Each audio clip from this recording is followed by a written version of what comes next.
안녕하세요. 세금과 연금을 같이 얘기하는 채널 현직세무사의 세테크앤연금입니다. 황 부장님, 요즘에 이제 TV를 보면 집으로 연금 받으세요라는 광고 많이 나오던데 혹시 보셨어요? 예, 봤죠. 그 광고가 바로 주택연금 이야기인데요. 이렇게 연금 광고까지 나오는 거 보면 그만큼 지금 우리나라 노후 준비가 많이 부족하다는 이야기겠죠. 그래서 오늘은 실제 통계와 사례를 바탕으로 주택연금이 뭔지, 왜 필요한지, 그리고 정말 안전한지까지 함께 이야기 나눠볼게요. 네, 우리나라 노후 준비 상황 사실 꽤 심각하잖아요. 제가 어느 뉴스 기사를 보니까 국민연금만으로는 월 평균 약 6, 70만 원 정도를 수령하고 있다고 하더라고요. 예, 맞습니다. 국민연금 축소나 고갈 이야기도 많이 나오고 있는데요.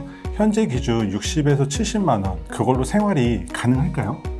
2024년도 기준으로 노후에 필요한 월 평균 생활비가 약 300만 원 정도 수준인데요.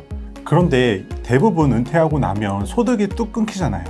그리고 또 하나 문제가 우리나라 자산의 70에서 80%가 이 부동산에 몰려 있습니다. 그래서 현금은 없고 집은 있는데 이걸 쓸 수 없는 게 현실이죠.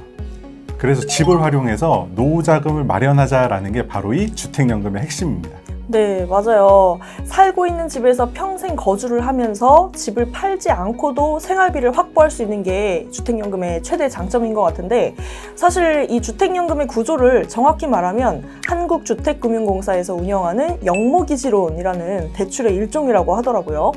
집을 담보로 맡기고 매달 연금처럼 생활비를 받을 수 있는 건데, 그런데 집이 있다고 모두 다 해당되지는 않지 않나요? 이게 가입할 수 있는 조건이 있나요?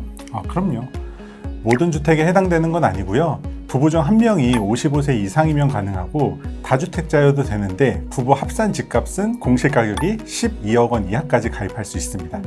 그리고 가장 큰 장점은 사망할 때까지 계속 지급된다는 거예요. 이 부부가 생존 시까지 연금이 나오고요. 둘 다 돌아가신 이후에도 주택을 처분해서 남은 금액이 있다면 상속도 가능합니다. 네. 근데 만약에 부부 중에 배우자 한 분이 혹시 사망을 하실 수도 있잖아요. 그러면 연금이 끊기는 걸까요? 아닙니다. 주택 명의자가 사망하여도 배우자가 생존해 있는 한 해당 주택에 거주할 수도 있고요. 기존 연금과 동일한 금액이 평생 지급됩니다. 좋은데요? 그러면 실제로 얼마나 받을 수 있을지가 궁금해요. 예를 들어서 70세 부부가 시가 6억짜리 집으로 가입을 하면 대략 월 150에서 160만 원 정도 수령할 수 있어요. 그런데 아까 말했듯이 노후에 생활비가 평균 300만 원 정도 필요하죠. 즉, 이 주택연금 하나만으로는 부족할 수밖에 없습니다. 그리고 여기서 더 중요한 포인트가 있는데요. 많은 분들이 집에 이미 대출이 있는 상태가 많으세요. 이런 상황에서 주택연금을 고려하시거든요. 그런 경우에는 우선 기존 대출금을 갚고 남은 한도 내에서 연금을 지급하기 때문에 수령 금액이 크게 줄어들 수가 있습니다. 따라서 단순히 집 한 채면 된다가 아니라 현실적으로 어떤 조건이면 얼마가 나오는지, 대출은 어떤 영향을 미치는지를 꼼꼼하게 따져봐야 합니다. 네, 부장님. 여기 보니까 2024년 기준으로 주택연금 누적 가입자 수는 약 12만 명을 넘었고요. 꾸준히 우상향을 하면서 급격하게 늘고 있는 걸로 보이는데요. 집값은 높지만 이 생활비가 빠듯한 지역에서는 주택연금이 아주 실질적인 대안으로 부상하고 있는 것 같아요. 네, 아마 베이비붐 세대가 본격적으로 은퇴하면서 관심이 더 커지는 추세입니다. 네, 제가 듣기로 주택연금 가입하면은 자녀에게 상속도 못하고 나라의 집 뺏기는 거 아니야? 이런 걱정하시는 분들이 있더라고요. 이게 사실과는 다른데요. 집 소유권은 그대로 가입자 명의고 거주하셔도 됩니다. 그리고 상속 부분은 사망 후 집을 팔아서 연금을 받은 금액만 정산하고 남은 건 상속이 가능합니다. 받은 만큼 떼는 거네요. 그리고 또 하나, 이제 이자가 복리로 붙는다고 걱정하시는 경우도 있어요. 네, 이게 대출이기 때문에 기준금리 플러스 가상금리로 보통 시중은행 대출금리와 비슷한 수준으로 나오고 있습니다.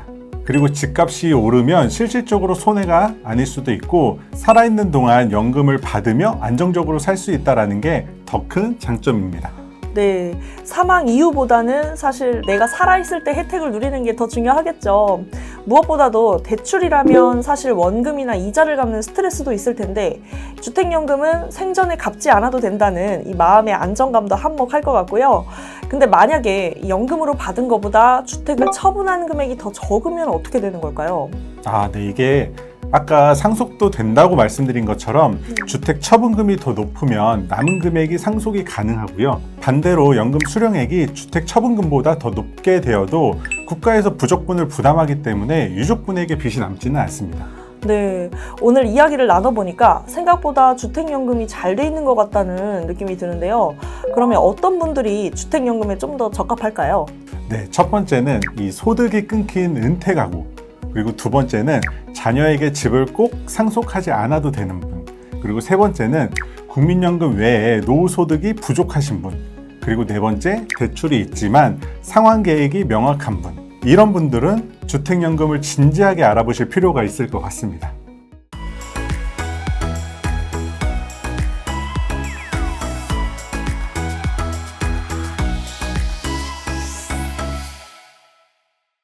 네, 주택연금이 현실적이고 안전한 대안이고 참 좋은데 개개인의 상황이나 주택 상황 그리고 대출까지 고려를 해야 하니까 막상 알아볼 때는 조금 복잡하실 수도 있을 것 같아요. 맞아요.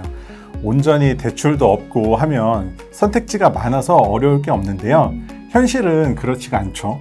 그리고 아무리 자녀가 경제적 독립을 했다 하지만 부모 마음이 조금이라도 더 주고 싶은 그런 마음이잖아요. 그래서 저희가 보다 세무적 접근을 통해서 노후연금 컨설팅을 해드리고 있는데요.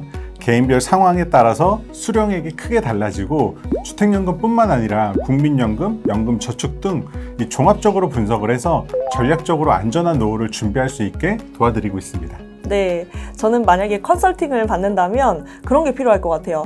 내가 준비된 연금이 정확히 얼마 정도인지, 그리고 보유한 주택으로는 얼마나 받을 수 있는지, 실제 노후에 필요한 금액 대비해서 부족한 연금액은 어떻게 채울 수 있는지 정말 궁금한데 알아보기가 사실 어렵기는 해요. 네, 맞습니다. 이 집 한 채만 의존하셔도 안 되고요. 현금 흐름을 설계하셔야 됩니다. 저희 번호 나가고 있죠? 네. 필요하신 분들은 언제든지 상담 신청 남겨주세요. 네, 부장님 오늘도 유익한 정보 감사합니다. 자, 오늘 준비한 영상은 여기까지고요. 다음 영상은 더 유익한 내용으로 찾아뵙겠습니다. 시청해주셔서 감사합니다. 안녕.